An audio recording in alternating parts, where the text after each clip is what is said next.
Hello, hello, hello, hello. Konnichiwa. Hello, good morning. My name is Alistair Humphreys. Ohayo gozaimasu. And greetings to all of you in Japan and your lovely teacher, Mr. Gray. My name, I've said that. I've already said my name. My name is Alistair and I am an adventurer and I also write books like The Girl Who Rode the Ocean. And actually this one, I wanted to show you this one because I have a Japanese adventurer. Where is she? Page 34. Ba-ba-ba-ba-bum. Page 34, Junko Tabe. Do you know her? She's an amazing lady. The first woman to climb Mount Everest and the first woman to climb the highest mountain on each continent. Here, you can see, I hope I've done a good job of telling the story of Junko growing up in Japan.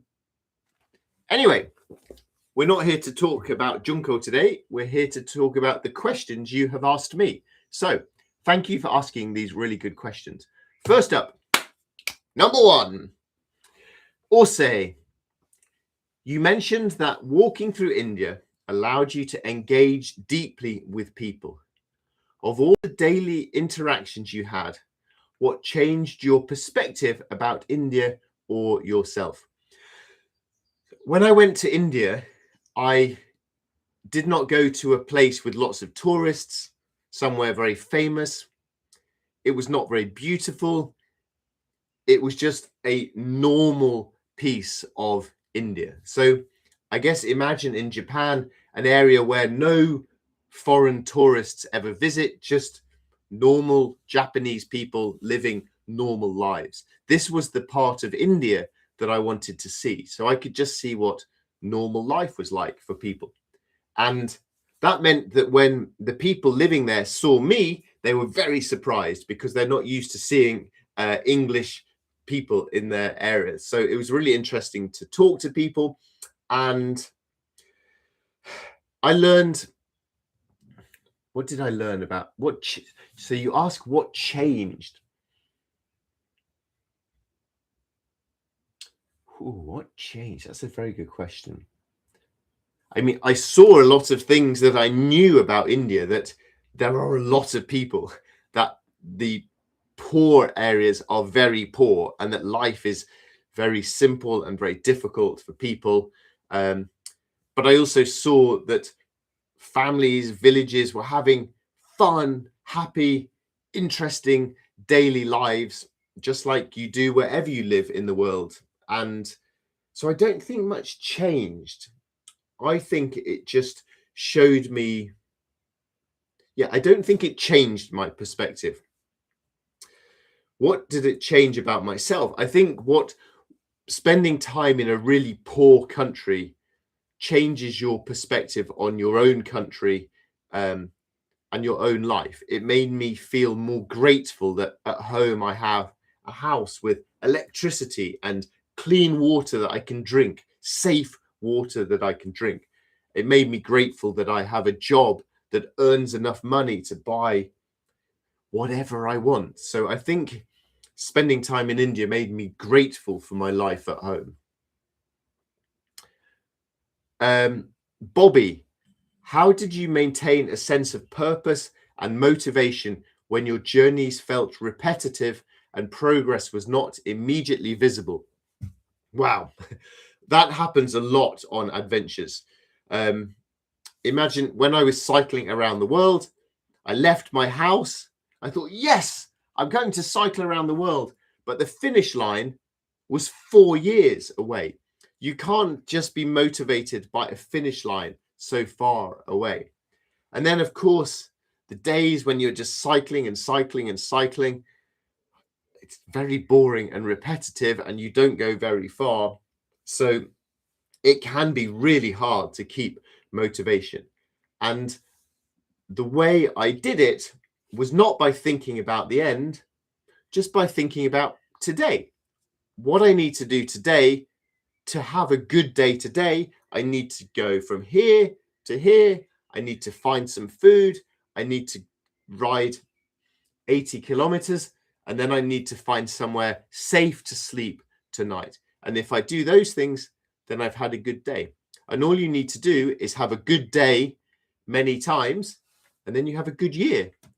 If you have many, many good days, you have a good life. So I think in this way, an adventure is just like a life. I can't now think, I want my whole life to have all of these things, because it's too complicated. All I can do is think, today I will eat a healthy breakfast. Today I will do some exercise. Today I will go to bed and sleep a lot. Today I will do this amount of book writing. And if you do that every single day, you have a good year. So I think that's how a day builds into a big journey. Yuki, what did you eat and what did you do during your rowing across the Atlantic? So when I was rowing across the Atlantic, where is the book here? So in the boat, there were 4 people.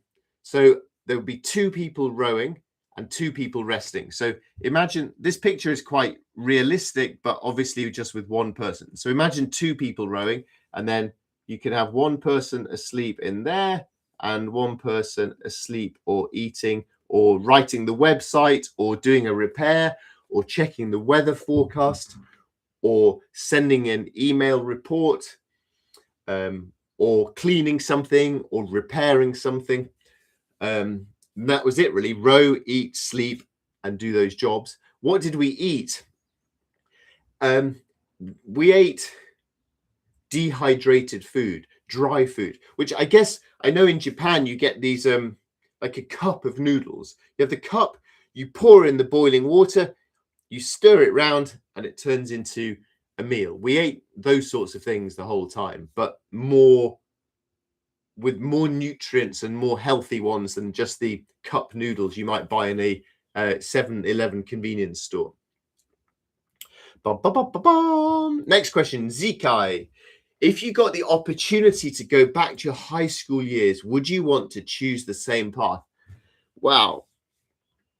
This is a good question to ask an old man. If I went back to high school, I would do more work. I would play more sport. I would do more different activities like some music or some art. I would do more different things. And I would definitely read more books. But would I choose the same path? Well, I've really enjoyed the path that I have chosen. But because I like adventures, if you are offering me the chance to go back in a time machine, I think I would choose a new path, new life, new direction, new adventures. That would be so exciting. Who knows what my life would be like? So I've really enjoyed the path I've taken, but I like the exciting idea of imagining a new path. Sosuke, did your adventures change your life dramatically? And if so, how did they affect you? My adventures completely affected my life. I'm talking to you now in Japan about adventures and about books I've written.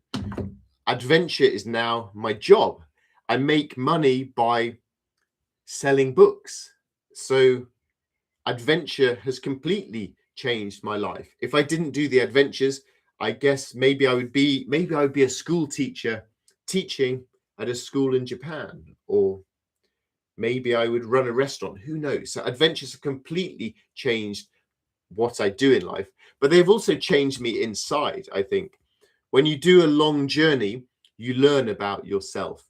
You learn the bad things about yourself, but you also learn good things about yourself. You learn to really know yourself. And actually, at the start of this book, you know, at the start of the book, people put a little saying. At the start of this book, I've put, know yourself, know yourself. So I think going on adventures teaches you to know yourself.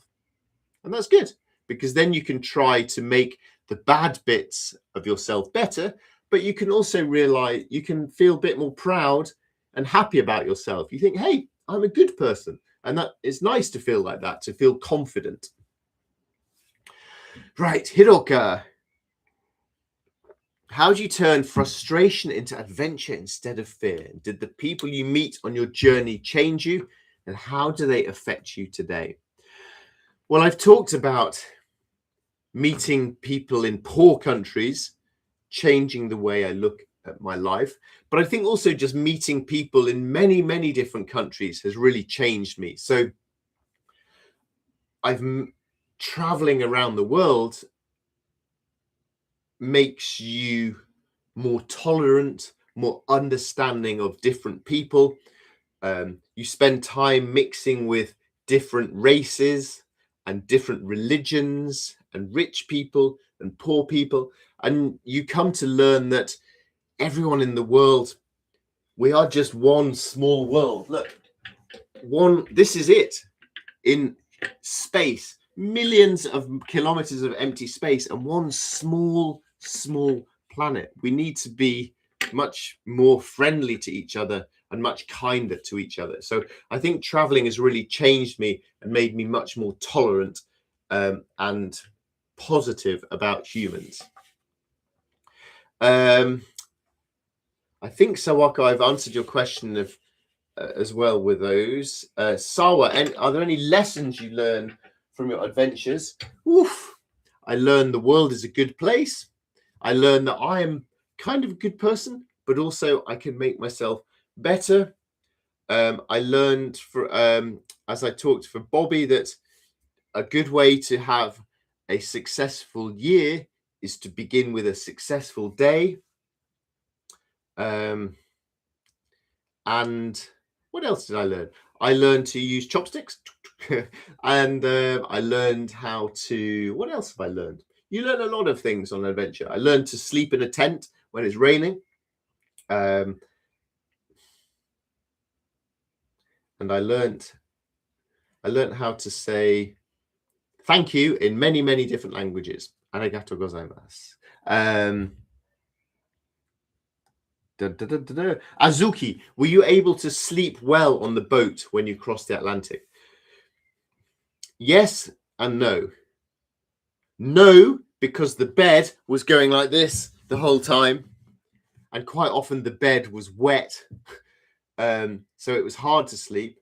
But yes, I slept well because I was so tired. I have never been more tired in my life. So we would just sleep amazingly deeply, but then after 2 hours you'd have to wake up and do more rowing. Julie, you completed so many fantastic adventures. Arigato. How can you continue to be passionate to complete every adventure? Julie, the reason I'm passionate is because I do lots of new things. I like trying new things. So every adventure feels very different and new and is good for my enthusiasm and curiosity. Rico, which country would you most like to return to and what made it so special for you? I would very much like to return to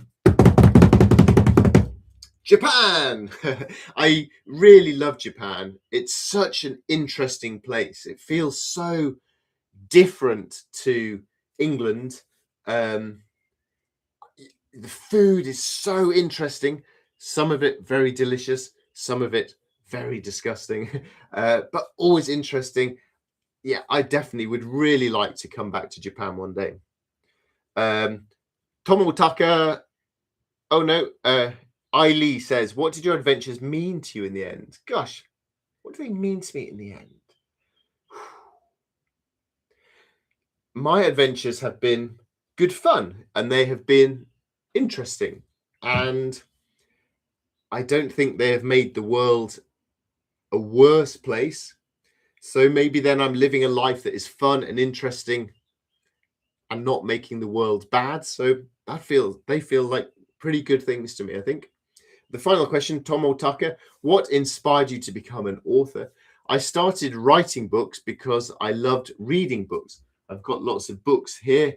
Reading made me open my eyes to think, wow, there is a big world out here that I want to explore. So reading made me want to do adventures and then led me to want to write books as well. Thank you very much for all of your questions, and thank you very much for reading my book, and good luck with all of your own adventures. Have a good day. Bye.